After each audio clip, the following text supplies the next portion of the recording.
সারা জীবন সুখে থাকলেন, কিয়ামতের ময়দানে যদি আল্লাহ রাব্বুল আলামিন তাকে জাহান্নামের পরোয়ানা ঘোষণা করে জাহান্নামী ফেরেশতাদের হাতে সোপর্দ করে দেন, তারা যদি তাকে টানতে টানতে জাহান্নামে নিয়ে যায়, তাহলে তার সারা জীবনের সমস্ত সুখ, সকল সমৃদ্ধি, সকল হাসি খুশি থাকার 2 পয়সার কোনো মূল্য হতে পারে না।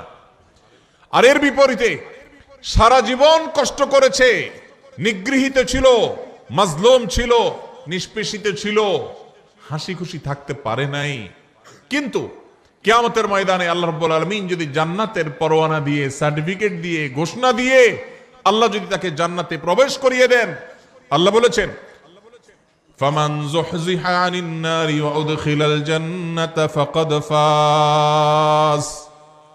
যে ব্যক্তিকে জাহান্নাম থেকে দূরে সরানো হবে আর জান্নাতে প্রবেশ করানো হবে, এই ব্যক্তি সফল, এই ব্যক্তি সাকসেস।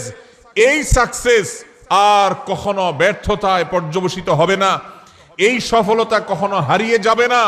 পৃথিবীর সকল সফলতা একসময় হারিয়ে যায়, ক্ষমতা হারানোর ভয় আছে না নাই? আছে না নাই?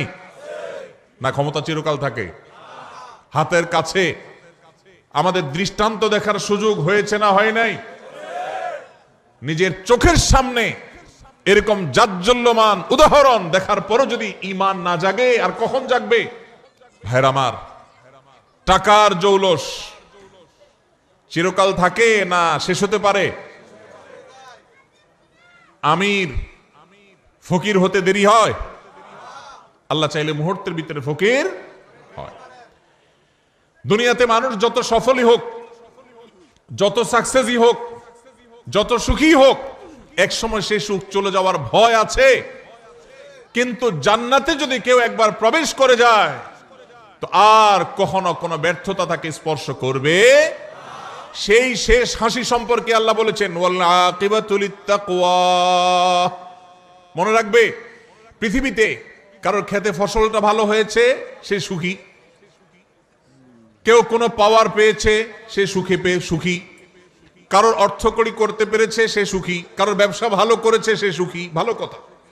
কিন্তু এই সুখগুলোর কোনোটাই স্থায়ী সুখ নয়, এগুলা ক্ষণস্থায়ী। এগুলো এক সময় হারিয়ে যায়, শেষ হয়ে যায়, আকাশ থেকে পাতালে নেমে যায়।